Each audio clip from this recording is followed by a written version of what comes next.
a realizar si nos alcanza el tiempo una actividad. ¿Listo? Con respecto a la temática. Inicialmente quiero que por favor veamos un video, ¿listo? Un video donde vamos a dar la introducción de este tema y posteriormente ya entraremos a desarrollarlo, a desarrollar la temática. ¿Listo? Me dejan un minuto, pues ya les comparto. Me dicen por favor si el sonido también se está compartiendo y si no hay ningún problema para poder ver el video.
La gestión del conocimiento involucra al activo más importante en las organizaciones, las personas, y ellas a su vez acumulan el bien más valioso que puedan poseer, el conocimiento. Por esta razón, haremos un breve recorrido por la historia de la humanidad para identificar algunos elementos significativos asociados a este concepto. ¿Qué es el conocimiento? Resulta difícil definir el término conocimiento. Para tal fin, debemos siempre ubicarnos desde una teoría o escuela determinada. En este video, revisaremos las propuestas más significativas del tema para que al final tú, en tu condición de estudiante, estés en capacidad de generar tu propio concepto. Desde los griegos, el conocimiento ha estado marcado por diferentes escuelas. La primera escuela que abordó el tema del conocimiento fue la escuela idealista. Su principal exponente fue Platón, discípulo de Sócrates. El conocimiento se puede alcanzar, es lo que es en verdad real, el punto más alto del saber, porque concierne a la razón y no a la experiencia. Casi medio siglo después, Aristóteles, filósofo empirista, se opone a las ideas de Platón y afirma que el conocimiento se deriva de la experiencia, comienza con los sentidos y sus captaciones son las imágenes. Existen 3 tipos de conocimiento: la experiencia, la ciencia y la inteligencia. La experiencia corresponde al conocimiento de las cosas concretas, el color, la forma y los materiales. La ciencia se refiere al conocimiento que adquirimos cuando al observar las cosas nos hacemos preguntas como ¿quién las hizo? ¿Cómo están hechas? ¿Para qué están hechas? ¿Cómo se hacen? Es decir, captamos la esencia del ser de las cosas. La inteligencia tiene que ver con el conocimiento de los primeros principios. Es la sabiduría que nos llega a través de la intuición. Siglos más adelante, en la Edad Media, los doctores de la Iglesia lideran las corrientes filosóficas incorporando al pensamiento occidental el idealismo y el empirismo. San Agustín fue un doctor de la Iglesia quien hace suyas las ideas de Platón y considera como único conocimiento verdadero el de las formas universales, manteniendo en contra de los escépticos la posibilidad de conocer la verdad. El único conocimiento verdadero es el de las formas universales, para lo cual se deben usar las verdades matemáticas. Avanzando en el tiempo, surge la obra de Santo Tomás de Aquino, principal exponente de la escolástica.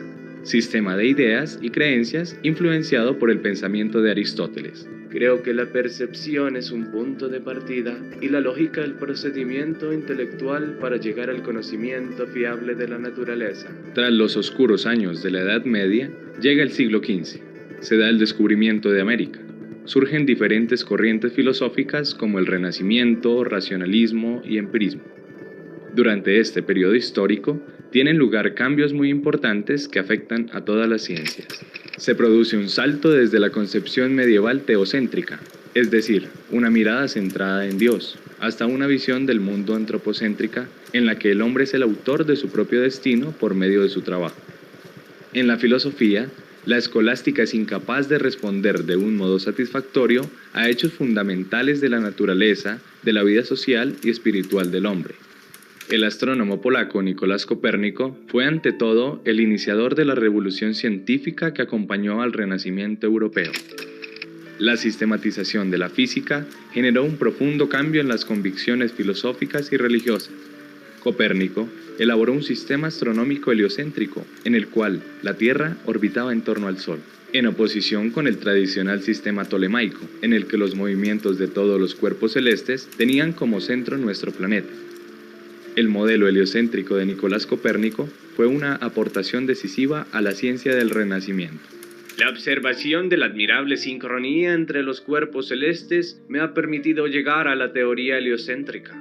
El empirismo es una doctrina filosófica que se desarrolló en los siglos XVI y XVII contraponiéndose al racionalismo, con el fin de concretar el origen del conocimiento, realizando descripciones fenomenológicas del mismo para encontrar los elementos que la constituyen.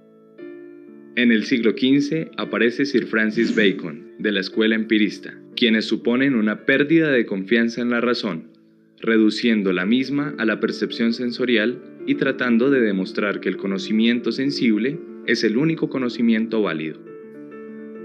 Bacon rechazó el método escolástico, que se guiaba solamente por la razón, y propuso la experiencia metódica. Considero que el conocimiento es poder, no mero argumento u ornamento. Siguiendo la línea empirista, Hobbes elaboró un amplio sistema de metafísica materialista que aportó una solución al dualismo del problema mente-cuerpo, al reducir la mente a los movimientos interiores del cuerpo. El origen de todos los pensamientos está en los sentidos, lo que vemos, olfateamos, tocamos, escuchamos o probamos. Otra mirada de la escuela empirista es la de John Locke, quien desarrolla una crítica del conocimiento. Lo que distingue al hombre y le coloca por encima de cualquier otra realidad es su conocimiento intelectual. El conocer mismo es objeto de conocimiento. Los argumentos de George Berkeley pueden considerarse tanto empiristas como idealistas. Es el autor de la frase «esse es percipi», ser es ser percibido. Los objetos de nuestro conocimiento son las ideas, y éstas se reducen a sensaciones. El naturalismo empírico de David Hume señala los límites del conocimiento y se percata de la imposibilidad de una fundamentación última del conocimiento humano. Sostengo que la razón no es ni debe ser otra cosa que la esclava de las pasiones, y no debe aspirar a otra misión que a la de servirlas y obedecerlas. En este contexto histórico surge Immanuel Kant, quien desarrolla la crítica de la razón pura. Kant afirma que es tan necesario hacer sensibles los conceptos como hacer inteligibles sus visiones. Ambas capacidades no pueden intercambiar sus funciones. Solo cuando una y otra se unen puede surgir el conocimiento. Creo que las ideas sin contenido resultan vacías, mientras que las visiones sin conceptos resultan ciegas. La corriente opuesta al empirismo se denomina racionalismo, cuyo mayor exponente es René Descartes, considerado el padre del racionalismo. Enuncio que cogito ergo sum, pienso, luego existo. Spinoza continúa con el paralelismo físico-matemático. La obra de Spinoza, La Ética, es el punto culminante del racionalismo deductivo basado en el sistema geométrico de los elementos de Euclides. Su filosofía parte de la identificación de Dios con la naturaleza, Deus sive natura, y representa el mayor exponente moderno del panteísmo. Llevó al extremo los principios del racionalismo. Toda mi filosofía se deduce de la definición de la sustancia como aquello que es en sí mismo y se concibe por sí mismo, por lo que solo podría existir una sustancia, la divina. Leibniz, en sus distintas publicaciones, postula que el conocimiento humano implica el descubrimiento dentro de nuestras propias mentes de todo lo que es una parte de nuestro mundo.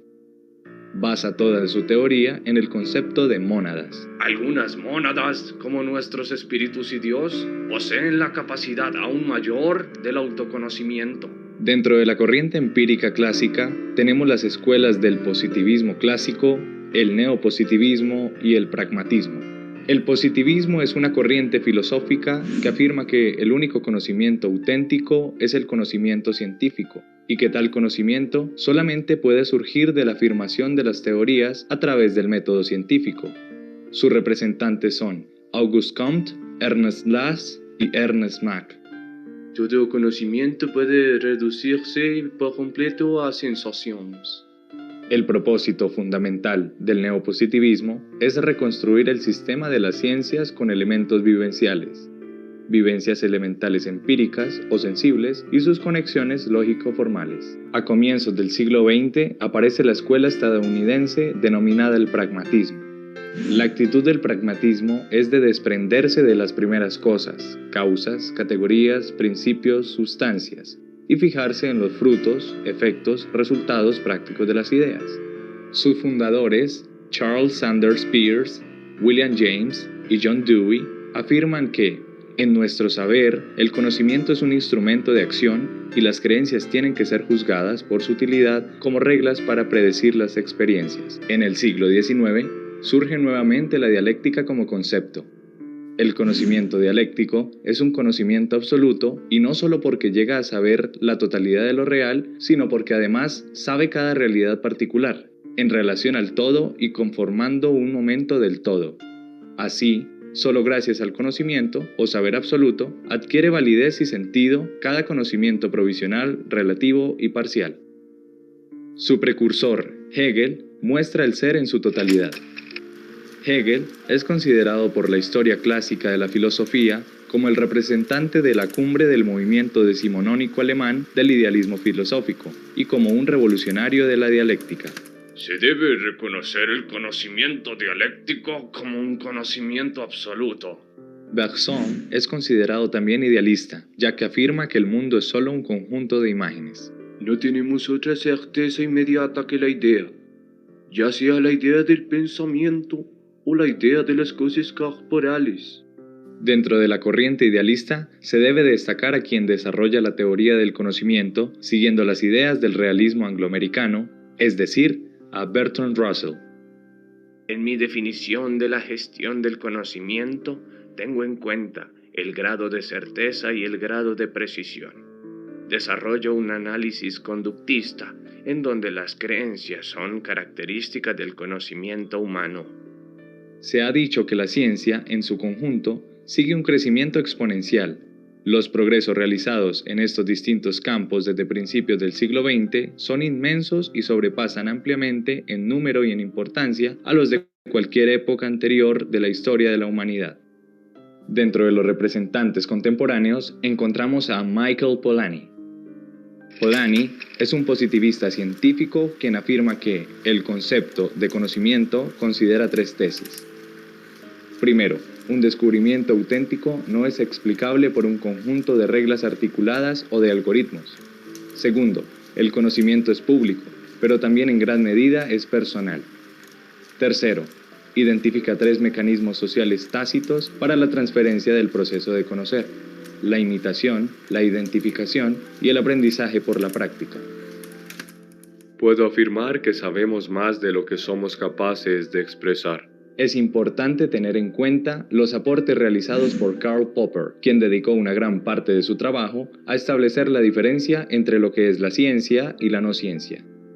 Mis argumentos parten de la base que somos infinitamente ignorantes.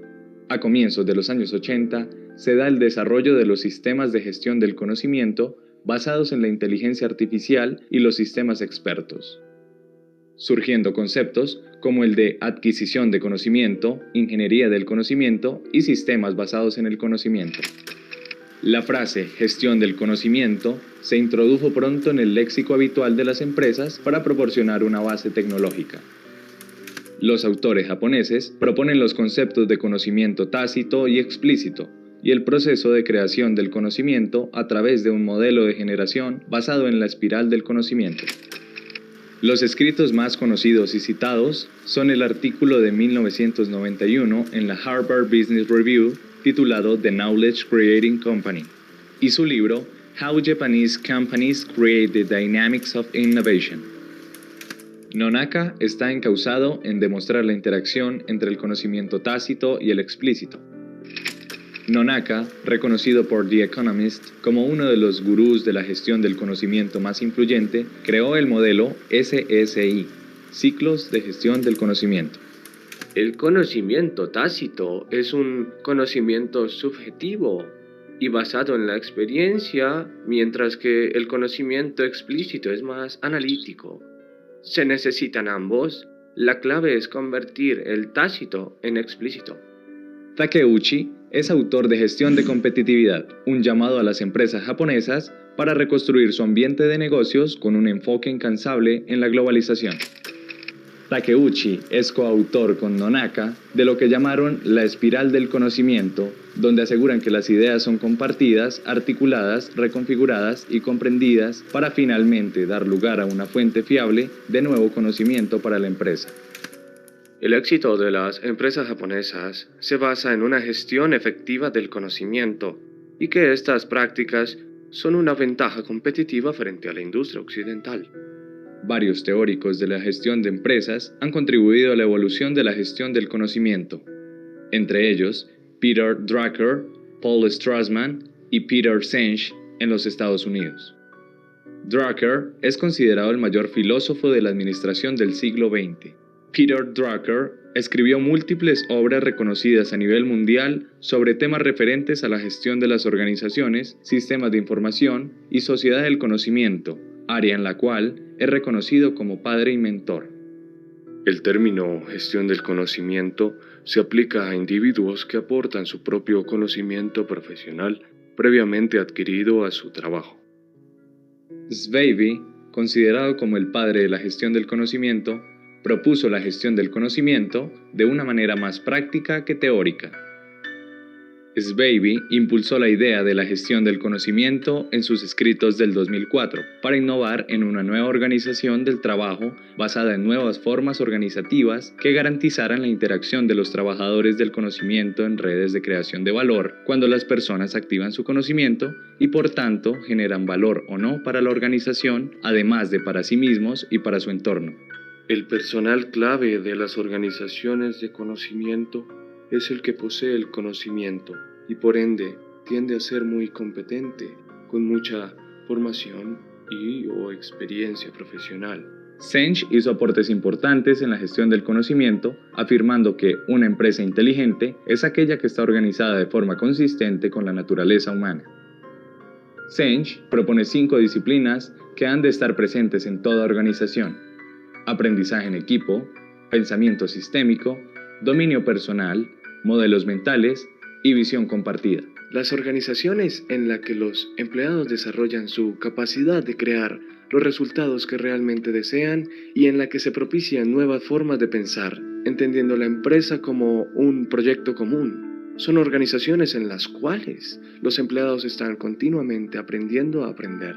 Davenport fue nombrado en 2005 uno de los 3 principales analistas del mundo de los negocios y la tecnología por los lectores de la revista Optimize.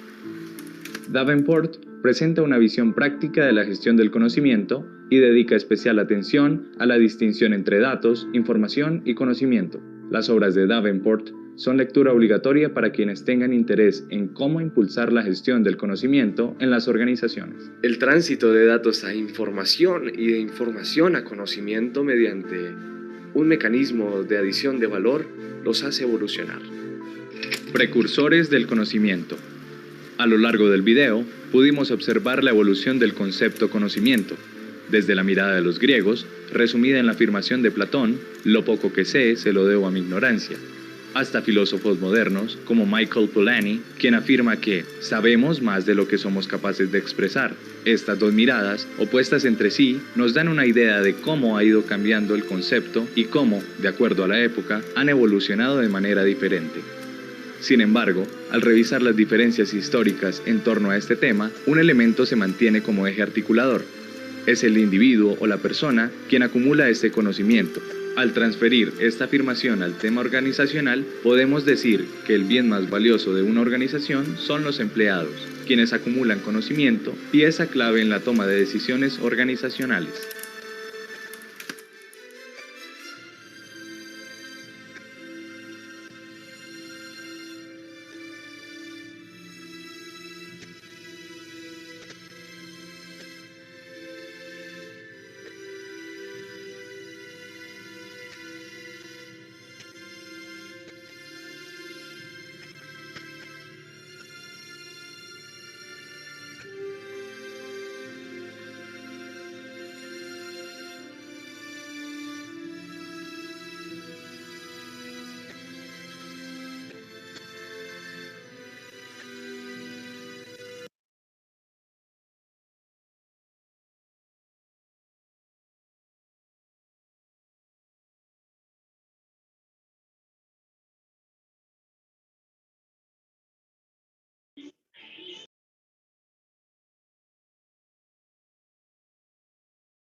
Bueno, chicos, ¿cómo les pareció el video?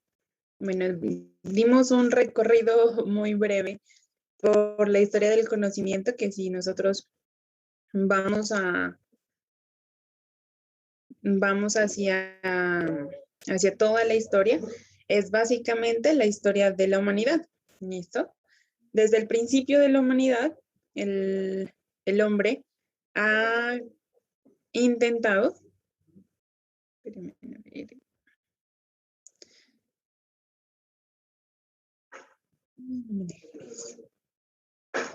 el hombre ha intentado evaluar y conocer. ¿Listo? Conocer. Y ese conocimiento es un conocimiento que al día de hoy nos hace quienes somos. Y miren que no solamente eso se detiene, ¿sí? Eso se detiene y podemos decir, no, ya tenemos todas las teorías, tenemos absolutamente todo ya está dicho, no. De hecho, el conocimiento evoluciona y ahora más con la tecnología seguirá evolucionando, ¿listo? Y probablemente lo que conozcamos hoy, mañana, el día de mañana, ya será algo obsoleto y conoceremos algo más, algo nuevo siempre aparecerán nuevas teorías, siempre aparecerán nuevas personas que generen conocimiento y eso es lo muy importante, ¿vale? Y en ese mundo de conocimiento vamos a mirar dónde estamos, ¿listo? Em, ¿Cuántos sabían o ya conocían acerca de la historia del conocimiento?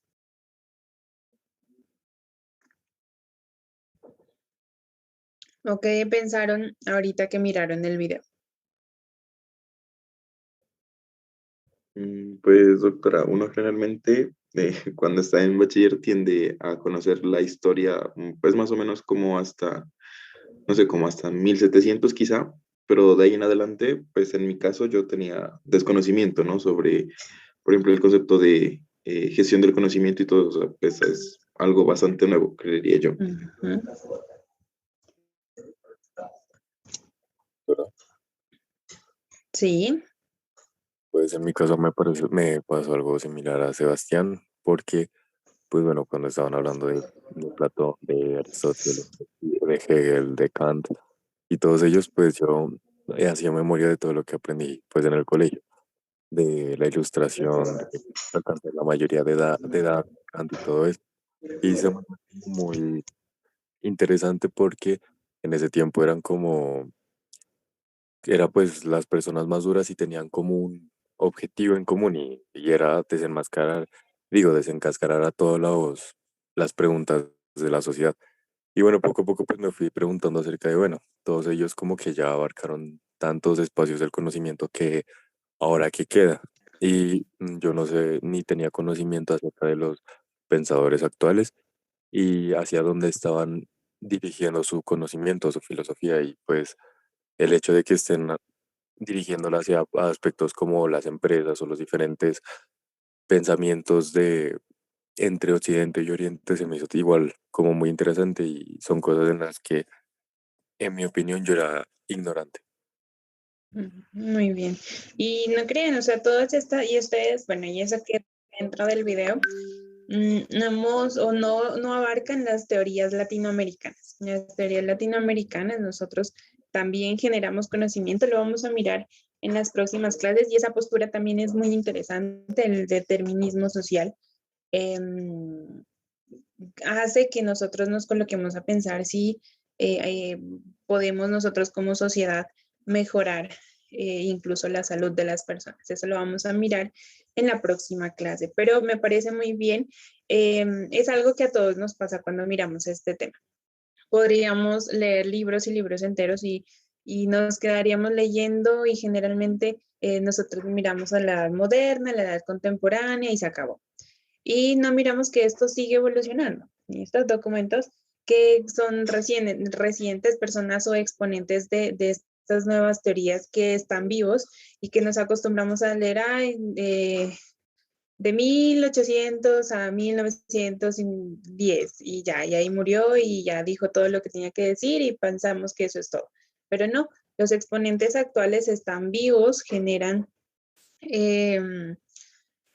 uno interactúa con estas personas y esto es algo que está evolucionando, sobre todo con toda la parte tecnológica aún más, ¿listo? Y es a lo que nosotros nos vamos a adentrar para poder abordar. No obstante, no podemos olvidarnos tampoco del pasado, ¿listo? Siempre tenemos que mirar al futuro haciendo algo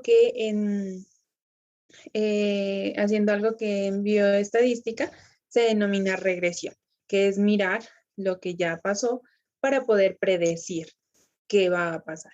¿Listo? Entonces vamos a empezar esta parte, esta temática.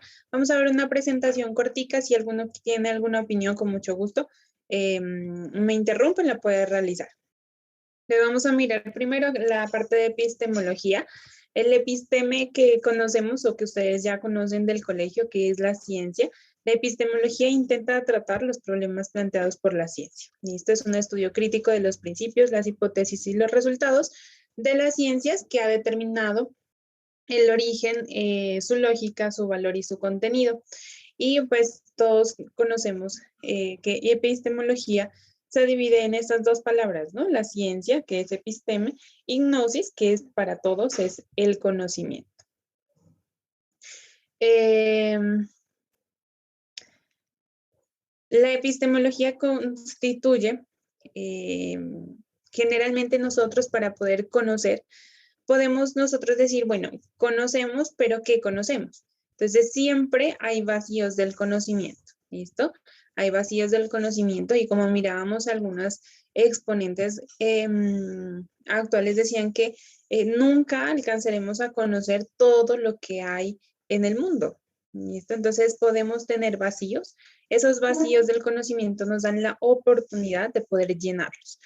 Y eso es lo que nosotros vamos a hacer en investigación, llenar esos vacíos. Cuando un vacío es de forma, es un razonamiento que tiene problemas en la redacción, en la coherencia de sus términos o conceptos. Pueden haber conceptos que no estén claros y eso es un vacío de forma, ¿listo? No quiere decir de que seamos insuficientes, sino por el contrario, de que existe en ese punto alguna oportunidad en la que podemos mejorar. El vacío de contenido es cuando el razonamiento se queda corto en el contexto o principio utilizado, es decir, la red conceptual utilizada está incompleta, o sea, el contenido no lo tenemos dicho absolutamente todo.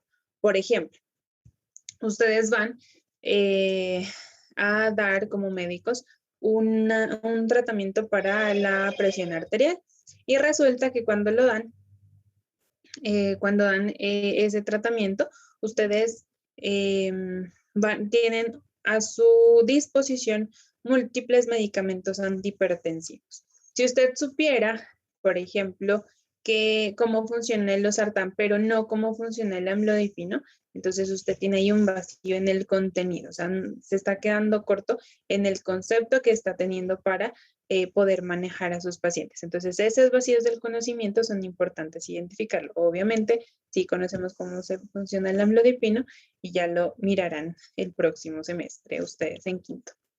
Los vacíos de contenido generalmente es cuando el concepto es plano, no hay los principios epistemológicos, los principios no están definidos, entonces ese contenido está vacío.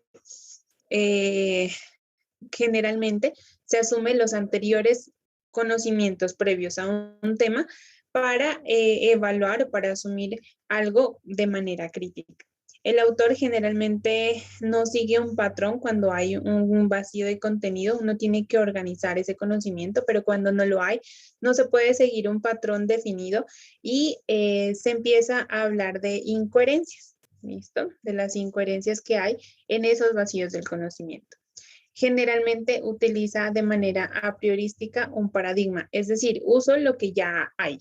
¿Listo? Ya estoy usando algo que ya existe para poder explicar X o Y tema y generalmente no se puede profundizar en la explicación del tema donde hay un vacío del conocimiento. Y el vacío con respecto al uso explícito o no de un paradigma o de un modelo científico o de sus supuestos ya reconocidos. Es decir, cuando tengo un vacío del conocimiento, el paradigma utilizado para abordar ese vacío,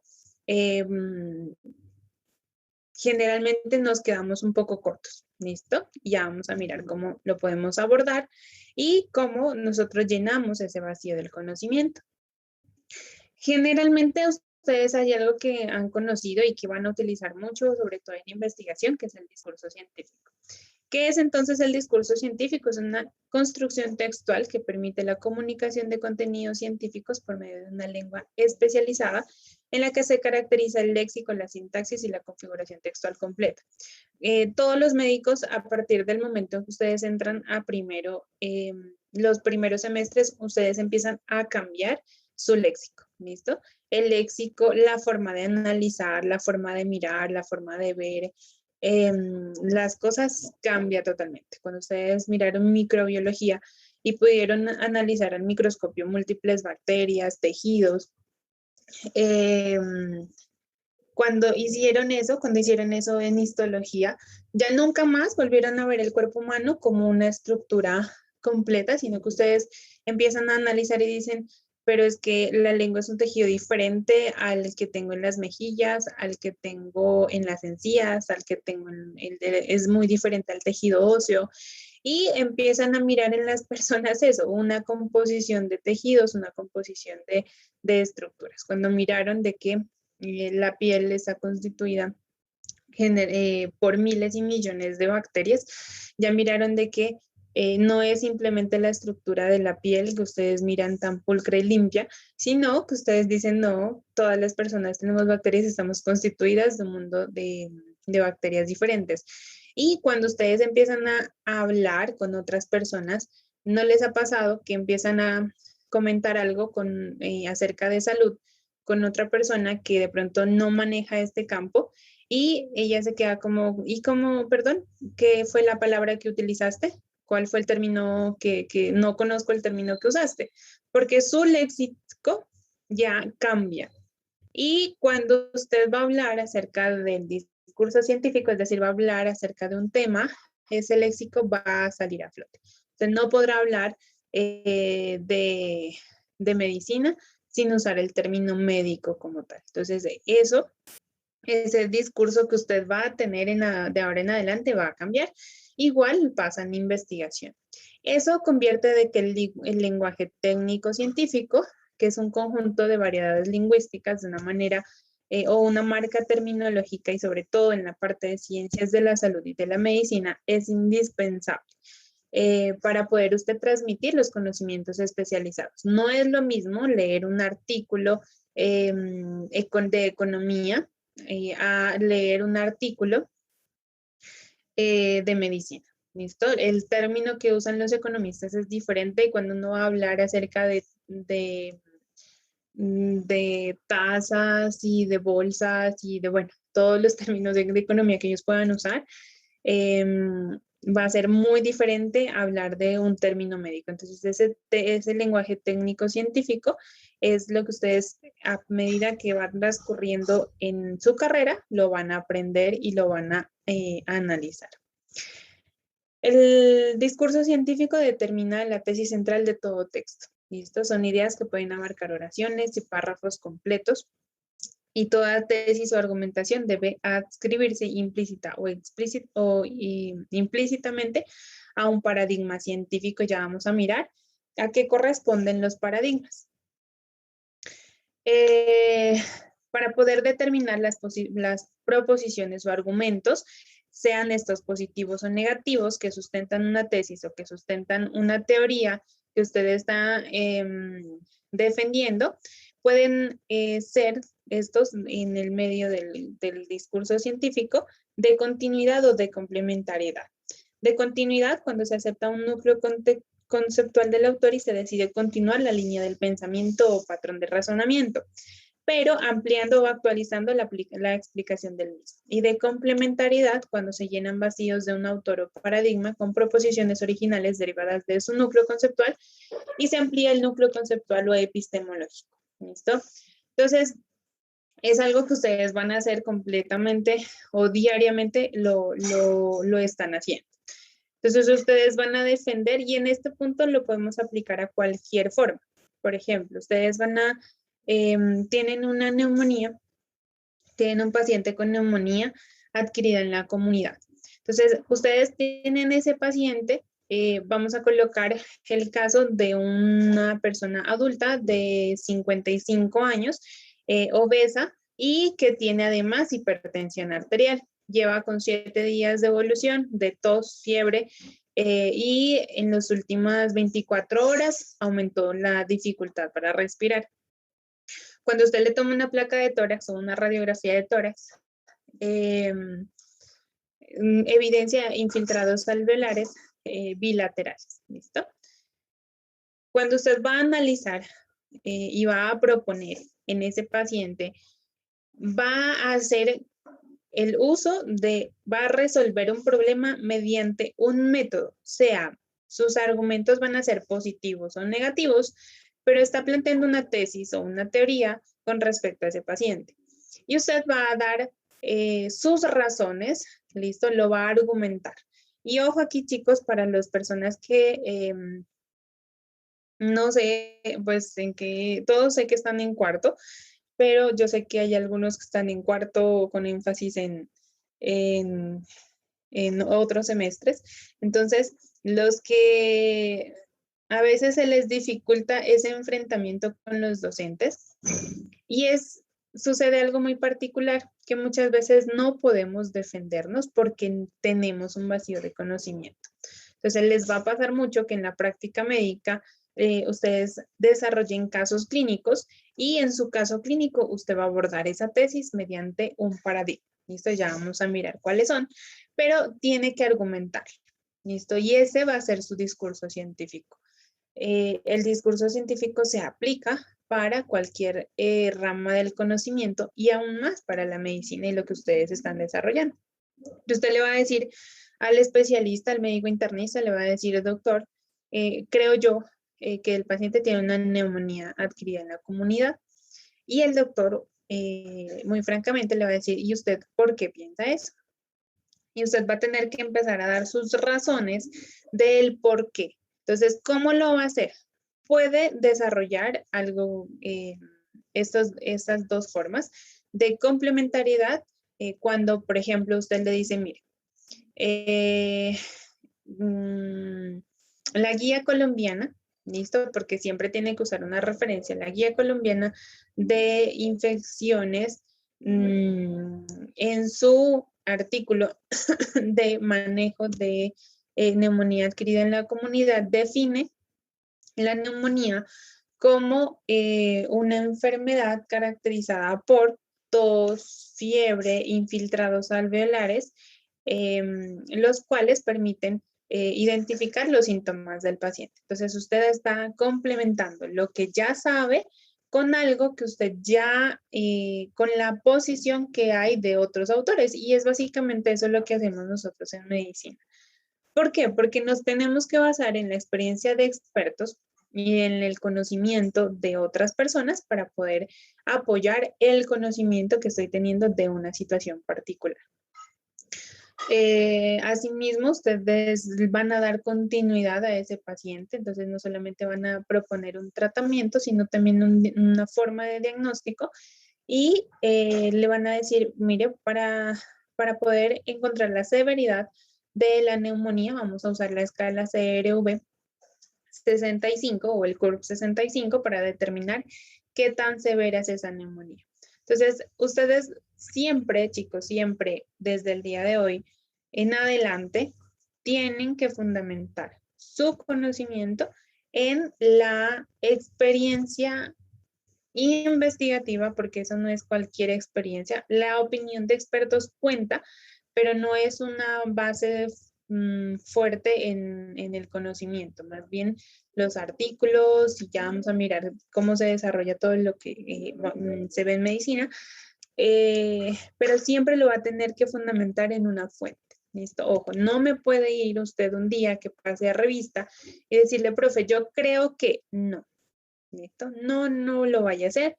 Es muy importante su opinión, pero su opinión debe estar basada en hechos tangibles y esos hechos tangibles están en artículos científicos. Entonces, ojo, de aquí en adelante, como una recomendación para cualquier área que usted vaya a presentarse, siempre fundamente su posición basado en artículos científicos o el conocimiento ya desarrollado.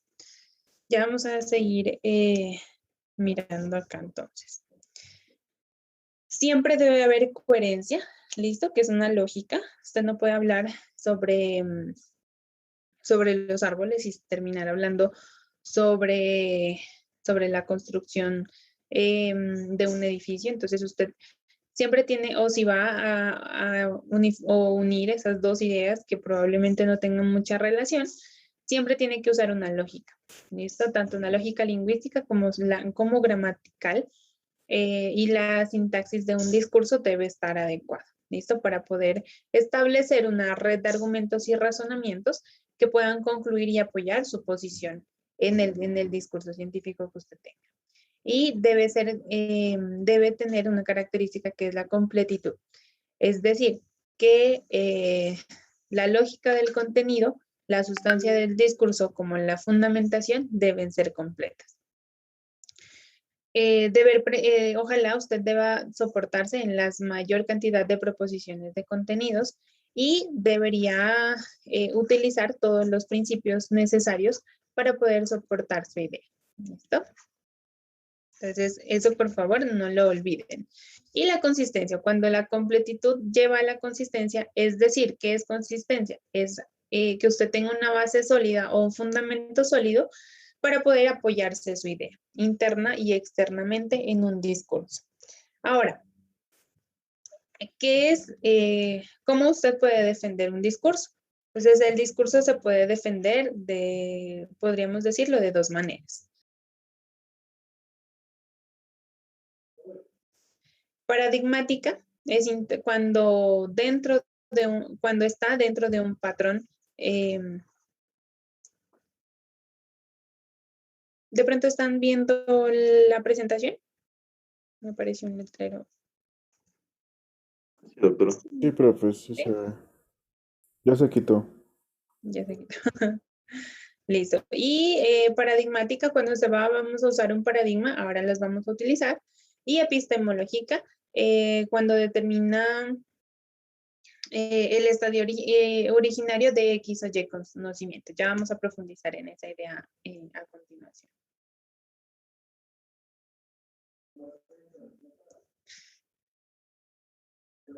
Listo. Entonces, ¿para qué usted hace un discurso científico?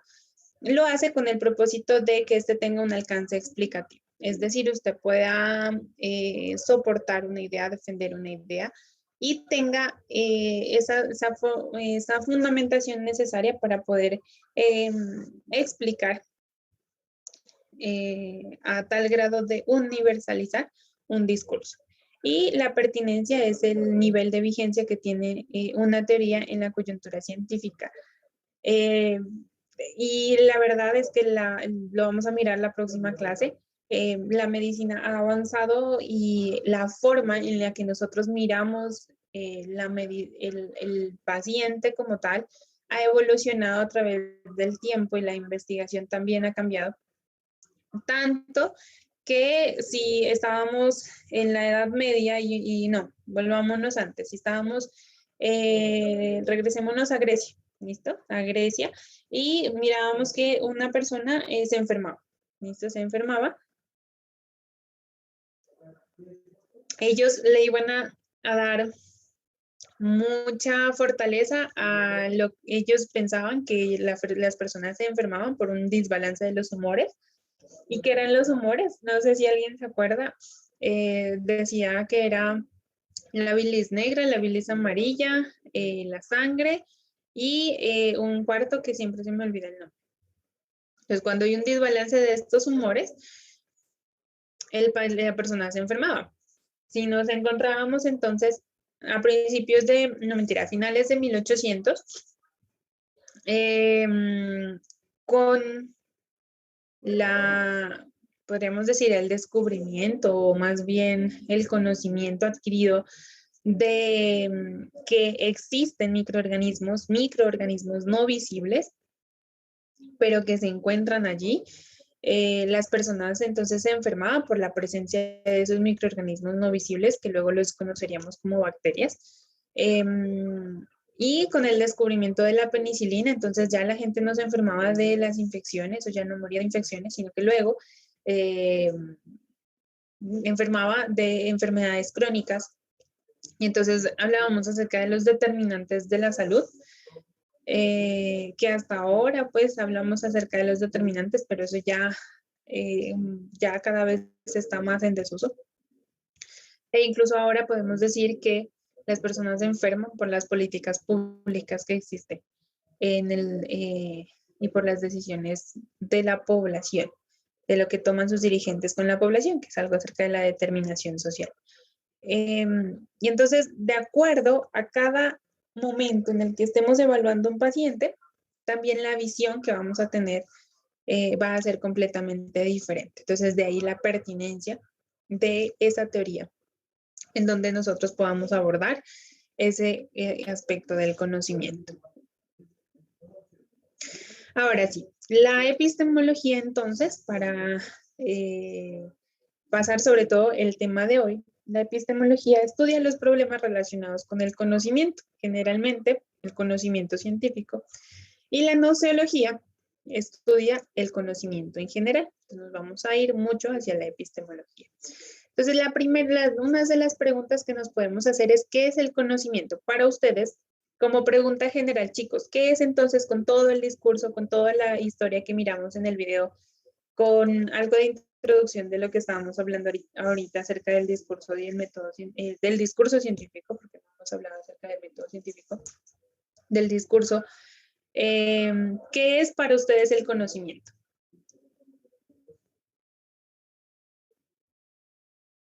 Es como la información que uno consigue de forma empírica o ya sea de forma práctica. Bueno, muy bien. ¿Alguna otra opinión? ¿Qué es el conocimiento entonces? Profe, es como todo lo que busca comprender y dar explicación a algo. Sí. ¿Qué más? Profe, yo pensaría que es como la recolección de todas las experiencias vividas que han trascendido en la humanidad. Sí, o sea, el conocimiento, por ahí miramos el conocimiento como información, el conocimiento como experiencia, ¿listo? Muy bien. El conocimiento como información. Entonces vamos a mirar el conocimiento primero versus la información. ¿Listo? Y está muy bien la opinión de su compañera. Que nos dijo, es el conocimiento, es la información que tenemos acerca de un tema, matemática. Ya ahorita vamos a mirar entonces qué es diferente el conocimiento versus la información. La información es un conjunto de datos. ¿Sí? Eso es información, un conjunto de datos que se organizan de forma coherente y con significado. ¿Están viendo ustedes qué materias en cuarto? ¿Qué miran? Genética, fisiología 2, micro, patología, salud ambiental y su materia. Listo, perfecto. Entonces vamos a regresarnos a fisiología 1. Me imagino que ya miraron el sistema cardiovascular ya. Sí, doctora. Listo. Entonces, si ya ven en el sistema cardiovascular, ¿qué es el gasto cardíaco?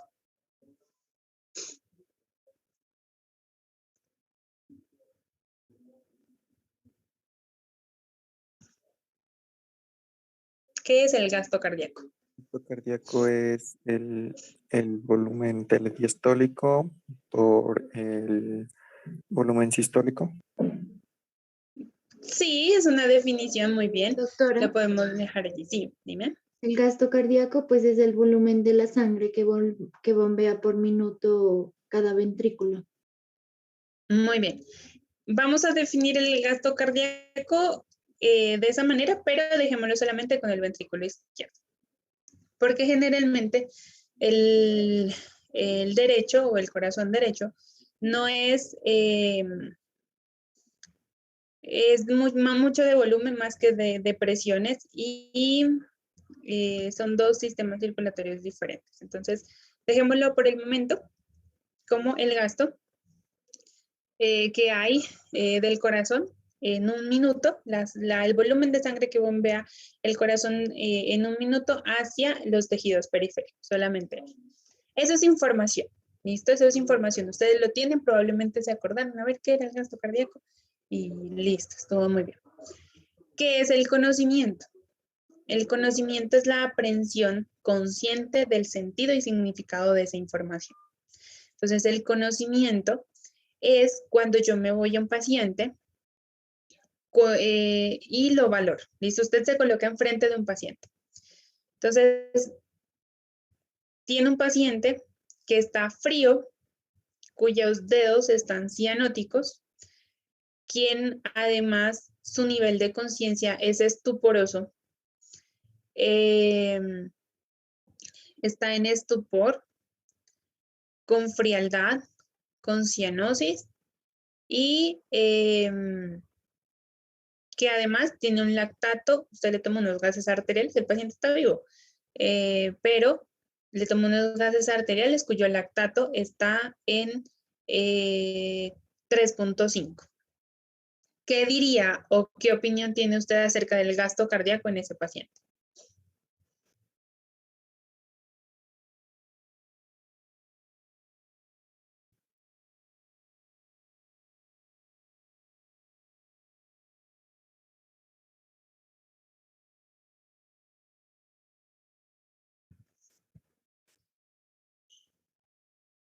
¿Qué pasó con el gasto cardíaco?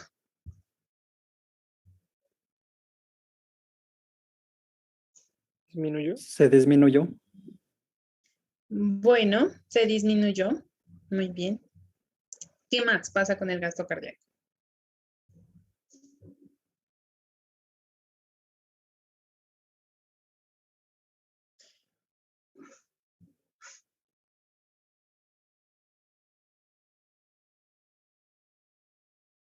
¿Qué está pasando con el gasto cardíaco? Está caído, muy bien. El gasto cardíaco está caído, o sea, está por los suelos. Si le mido la presión, probablemente tenga una media menor a 40 para estar en ese estado como tal. ¿Cuáles podrían ser las causas de ese bajo gasto cardíaco?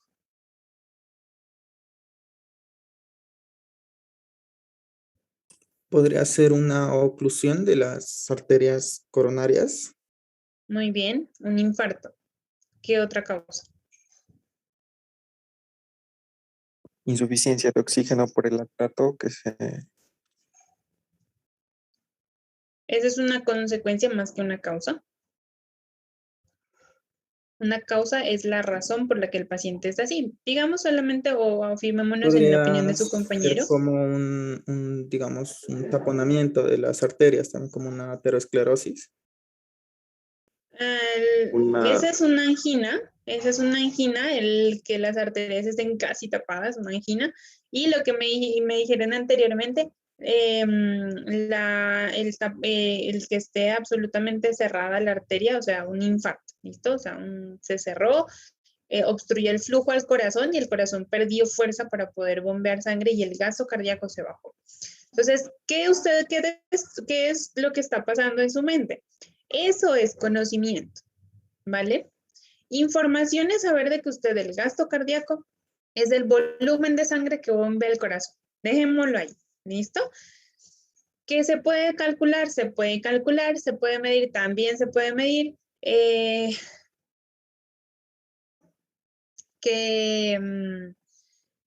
Que usted sabe que la sangre necesita llegar a los tejidos para estar bien perfundidos y poder tener color y poder que el oxígeno sea transportado de los pulmones hacia los tejidos, también lo sabe. ¿Listo? Pero eso es información.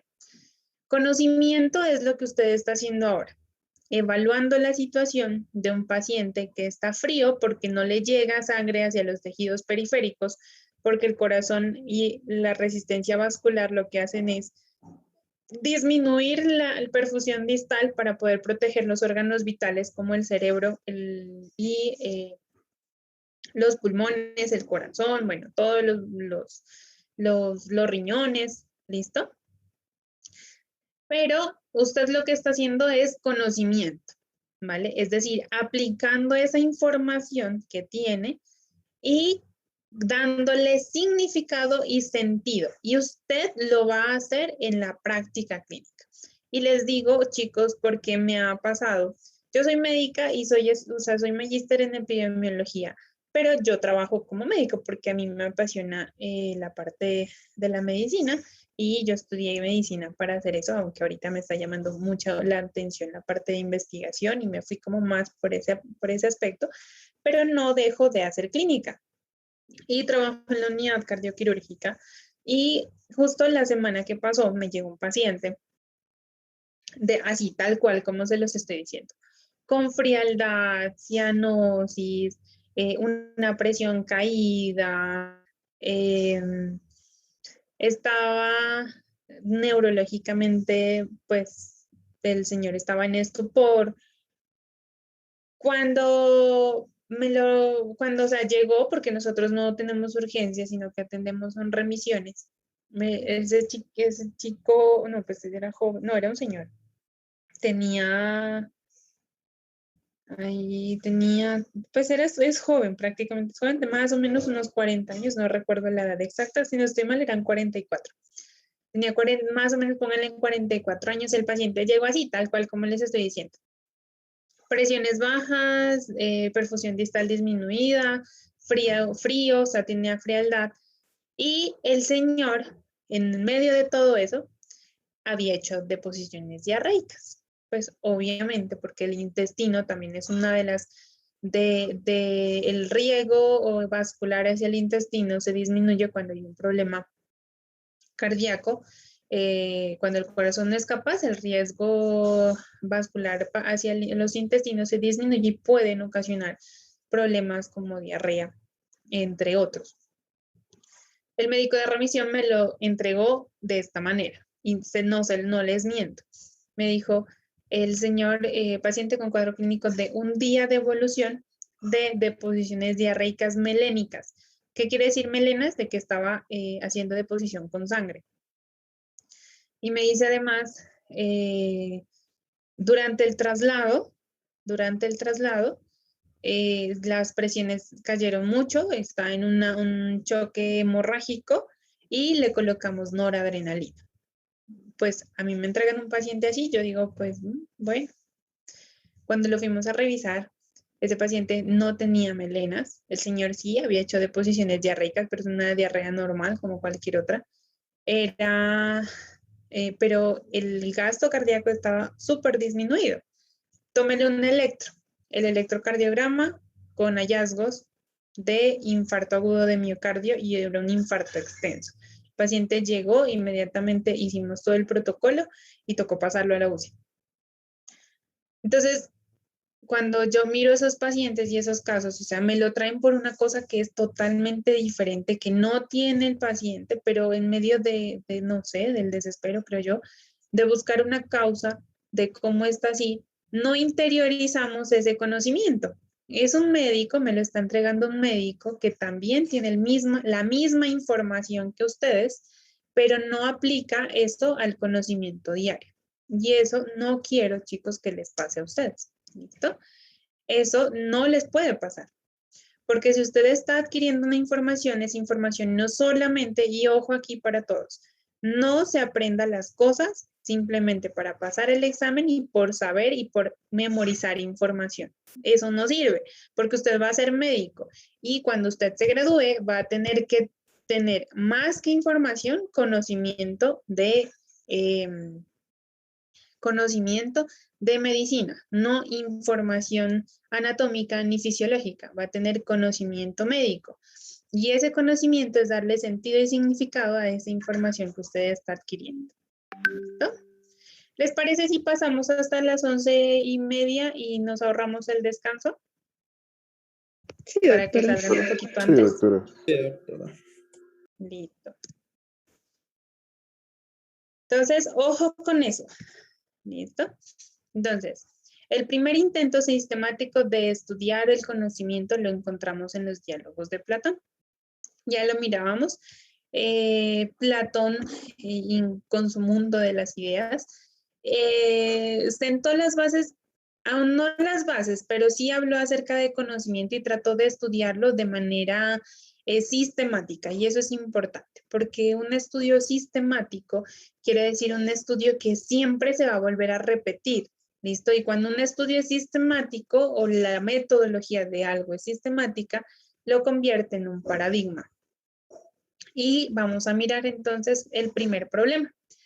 Ustedes, ¿qué opinión tienen acerca de esta pregunta? ¿Se puede conocer? ¿Será que yo conozco de verdad? O sea, ¿puedo tener conocimiento? ¿Qué dirían ustedes? ¿Tengo conocimiento? ¿Podré conocer? ¿Es posible conocer? ¿Qué opinión tienen?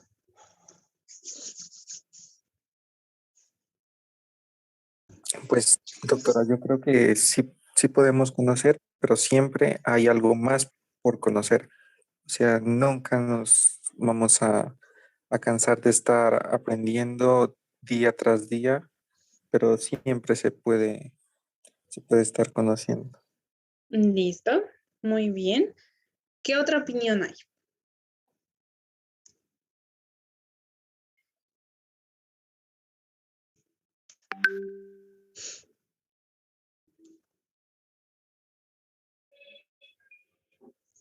¿Qué otra opinión hay acerca del conocimiento? ¿Será que puedo conocer? Sí, doctora. Sin embargo, como mencionaba Brian, o sea, el conocer es un constante proceso porque pues el conocimiento siempre es cambiante. Entonces tenemos que estar actualizándonos eh, y siempre hay algo nuevo por conocer. ¿Listo? Muy bien. Hay posiciones en las cuales se niega rotundamente la posibilidad de conocer, como el agnosticismo, que es una postura muy radical en donde se afirma que es imposible conocer. Georgias de Lentini, ahí están sus años, como les dije, en la antigüedad, decía que nada existe si algo existe, no es conocible por el hombre. Es decir, que no es posible conocer. ¿Listo? Y decía que nada existe y si algo existe, no es conocible por el hombre. Es decir, no se puede conocer. Y hay otra posición, también muy radical, que es una postura del escepticismo. El escepticismo es una postura que habla acerca de o afirma no saber si es posible o no conocer. ¿Listo? Creen que existe una duda razonable sobre la posibilidad de conocer, pero no lo niegan radicalmente. Por lo tanto, no caen completamente en una contradicción de que si hay algo que existe no es posible conocerlo, pero sí dudan acerca de que, y es una duda razonable, el escepticismo, como que, ¿será que sí será posible o no será posible conocerlo? Entonces, esas dos posturas nos hablan acerca de la imposibilidad del conocimiento. ¿Listo? Para que de pronto por ahí ustedes si se encuentran a alguien que tenga estas posturas, porque hasta ahora las puedan ver y son muy respetables, donde puede decir no es posible conocer del todo. Y si hay algo que es digno del conocimiento, pues dudaré de que pueda ser posible. Ahora, ¿quién me puede destacar algo importante? ¿Listo? Algo que es muy importante de estas dos posiciones. ¿O qué les llama la atención a ustedes de estas dos posiciones que niegan la posibilidad del conocimiento?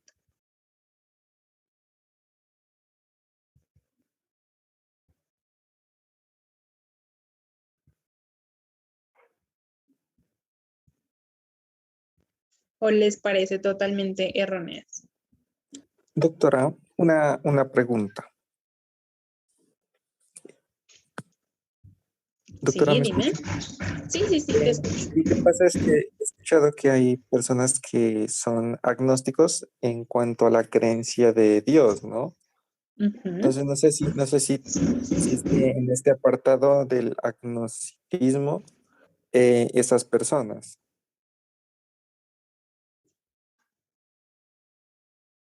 Sí, sí, de hecho, si ustedes miran la edad en la que se está desarrollando, del 484 al 378 antes de Cristo, y es una de las, no tanto acerca, no hablemos, y en este punto no podríamos hablar acerca de una religión como tal, porque ahora las personas lo que niegan conocer es la divinidad, ¿sí? Se niega es el hecho del conocimiento de Dios.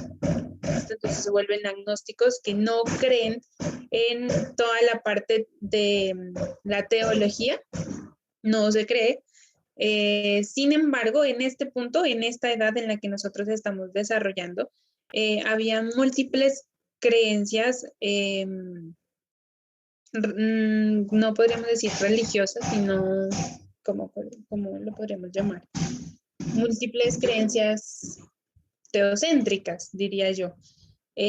Múltiples dioses, múltiples rituales. Entonces, no iría netamente aplicado a la religiosidad como tal. Ahora se usa mucho, actualmente se usa mucho esta posición para hablar acerca de la postura teológica que tiene una persona con respecto a la posición que tiene de la creencia en Dios. Pero en la época en la que se afirmaba esto acerca del conocimiento, se lo decía acerca del conocimiento en general, ¿sí? No específicamente del conocimiento de Dios.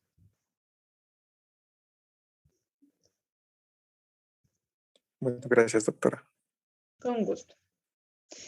¿Alguien que quiera destacar algo importante que le llame la atención acerca de esto?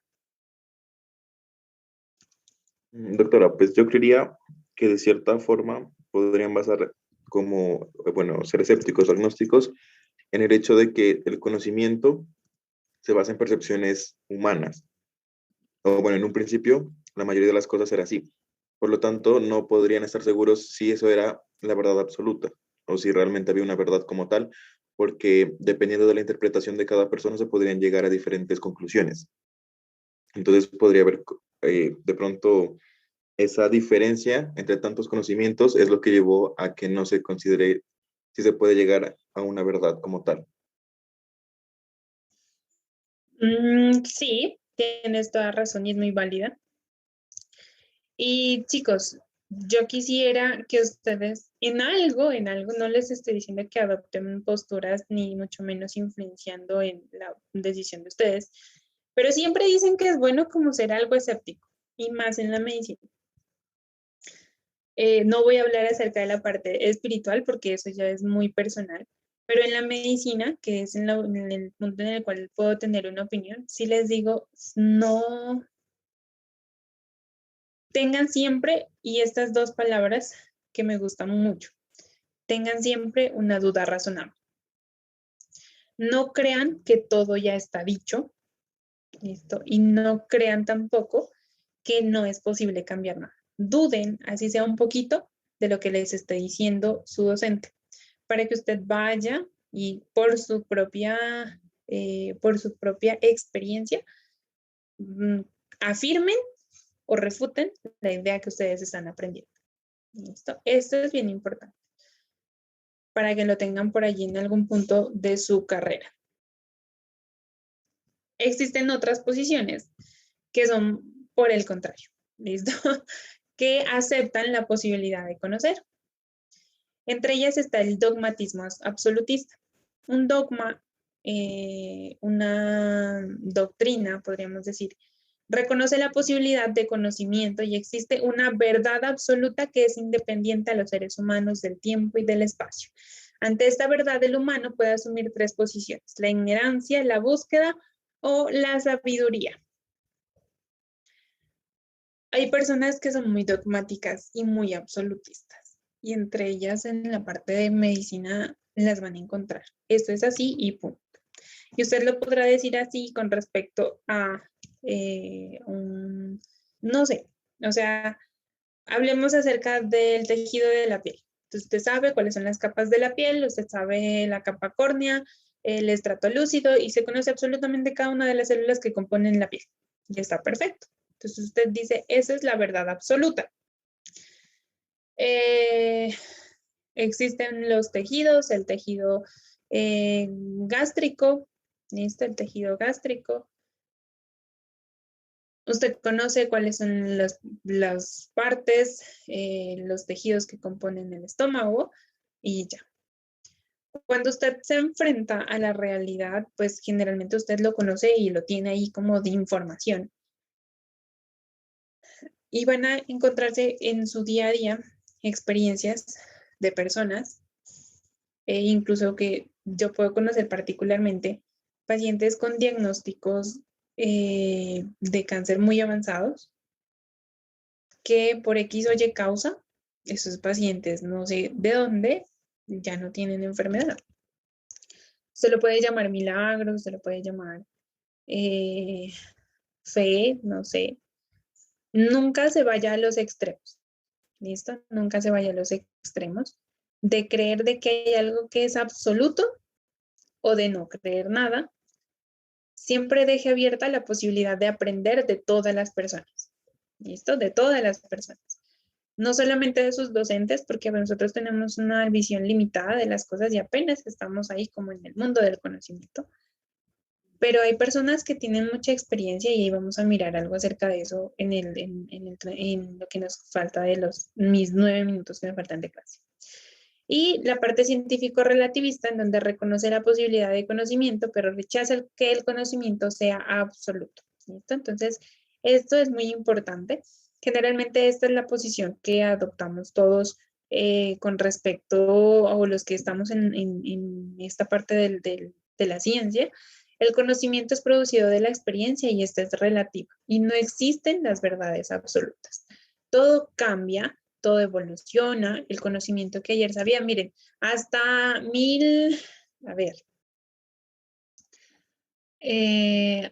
hasta 1960, no mentira, tal vez un poquito más, entre los 70s y los 80s, no se conocía absolutamente nada acerca del VIH, ni como enfermedad, ni como causa de mortalidad. Cuando se identificó el VIH por primera vez, se dijo que era una enfermedad mortal, que todo el que tenía moría. Eso era el conocimiento de hace 30 años. En los avances que ha tenido la investigación en VIH, ya lo consideran ahora una enfermedad crónica. Es posible vivir usted con VIH, es posible vivir así como las personas viven con hipertensión muchos años, es posible vivir con VIH muchos años y se convirtió ahora en una enfermedad crónica tratable, no curable, pero una enfermedad que usted puede permanecer y que incluso pueden tener 0 copias, es decir, virus, replicaciones virales iguales a 0. Entonces, toda la verdad no es absoluta. Usted puede tener el conocimiento es posible que sea verdadero o es verdadero, pero no es absoluto y basados en la experiencia suya o de otros, el conocimiento va evolucionando y cambia. Y vamos a mirar cuál es el conocimiento. De acuerdo a Platón, el verdadero objeto del conocimiento lo constituyen las ideas, de las cuales poseemos ciencia verdadera, episteme, mientras que del mundo físico solo poseemos opinión o las doxas. Entonces, hay muchos problemas. El problema de los universales. Vamos a mirar ahorita, vamos a saltarnos esto y vamos a irnos al tercer problema, que es cómo se conoce. Y con esto vamos a terminar. Entonces, generalmente, la elección de un modelo epistémico determina los aspectos importantes que permiten identificar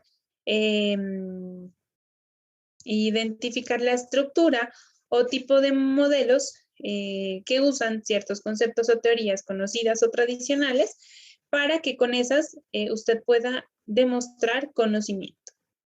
Los modelos teoréticos de la ciencia describen las características de las más importantes orientaciones en la historia del conocimiento humano y por medio de estos modelos y conceptos que permitan la comprensión del fenómeno, teorías subjetivistas del conocimiento y posturas epistemológicas con sus diversas denominaciones y corrientes. Entonces, ¿cuáles son los modelos o las teorías?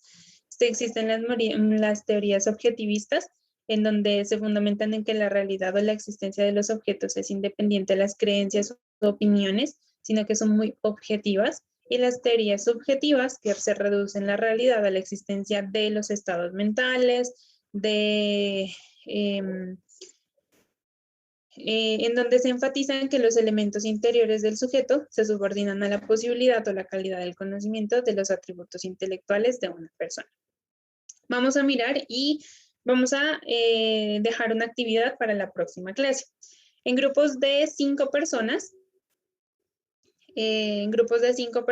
ustedes son muchos, entonces incluso si se pueden repartir, se los dejo a ustedes. Vamos a mirar cuáles son las teorías, de las principales. Hay muchísimas, o sea, hay como 48 teorías del conocimiento. Hay muchas. Estas son como las más importantes. El materialismo, el empirismo, el positivismo, el mecanicismo, el realismo, el pragmatismo, el idealismo, el racionalismo, el marxismo, el existencialismo. Y les voy a dejar a ustedes porque aquí creo que hay 1, 2, 3, 4, 5, 6, 7, 8, 9, 10 y ustedes son como 59, tengo conectados 58. Entonces, en grupos de 5 van a hacer la lección de las teorías del conocimiento, ¿listo? Los modelos teóricos de la ciencia y van a hacer la elección de 1.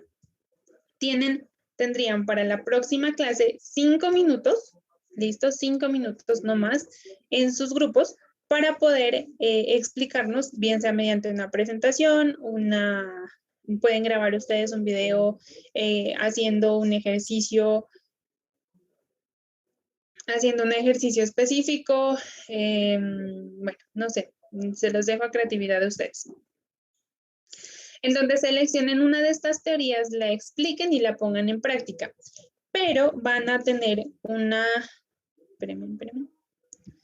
Van a tener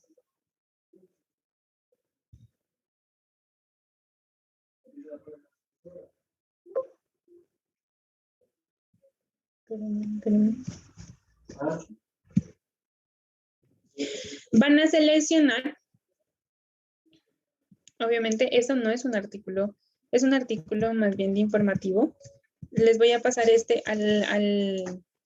al chat de aquí. Van a mirar 7 casos clínicos que son inexplicables. Y desde el punto de vista de la teoría que ustedes seleccionen, pueden coger ese o pueden coger cualquier otro. ¿Listo? Ahí está. Es un artículo, es bonito, es un artículo de periódico, donde usted va a seleccionar su grupo y usted va a seleccionar una teoría. ¿Listo? Ahí está. Pueden usar las que están aquí, como pueden usar cualquier otra teoría que a ustedes les llame la atención. Pueden utilizar las nuevas teorías del conocimiento también para poder abordar esa información. Nos van a explicar a qué corresponde cada una de esas teorías y en este artículo lo van a revisar.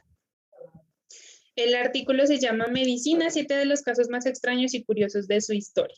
Pueden usar estos, pueden usar cualquier otro que les llame la atención y van a decir desde el punto de vista de la teoría que usted está seleccionando cómo se aborda ese problema. No más de 5 minutos, el tiempo es súper importante. Solamente 5 minutos para que usted seleccione, para que usted nos pueda explicar entonces en qué consiste la teoría, cuáles son sus principales exponentes y cómo se aborda un problema médico desde ese punto de vista de esa teoría. ¿Listo? Desde ese punto de vista del conocimiento. Entonces, tengo aquí 8, pero son muchos más. Bueno, entonces, les dejo para que ustedes lo seleccionen. Ay, ¿qué será? No sé qué será.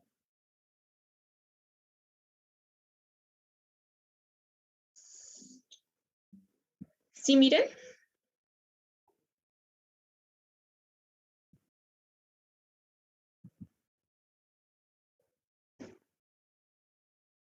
¿La presentación, doctora, o qué? Sí, la presentación. Sí. Bueno. Entonces, en su representante se van a dividir ustedes las principales teorías. Estas son algunas, ¿listo? Estas son algunas, ustedes ya se las dividen. Materialismo, el empirismo, el positivismo, el mecanicismo, el realismo, el pragmatismo, el idealismo, el racionalismo. Estas van sí o sí, el marxismo, el existencialismo. Pero como son grupos de 5 solamente, les van a faltar. Teorías, hay muchas más, ¿listo? Hay muchísimas más, tanto antiguas como modernas. Entonces, estas son una de las que son las más llamativas, pero pueden utilizar y pueden consultar cualquier otra teoría del conocimiento y la pueden abordar. Se los dejo a su libre escogencia, creo que entre ustedes ya se podrán organizar y seleccionar si quieren en el grupo. Ustedes se van escribiendo mi grupo cogetal, buscan una nueva, yo tengo esta y como les dije, en 5 minutos van a exponer qué es la teoría, ¿listo? En qué consiste la teoría, cuáles son sus principales exponentes y cómo se aborda un problema médico que puede ser uno de los 7 que está ahí como comentario, como no tiene que ser muy a profundidad, pero sí cómo abordaría un problema médico desde esa perspectiva de la teoría del conocimiento. ¿Me entienden la actividad? Sí, doctora.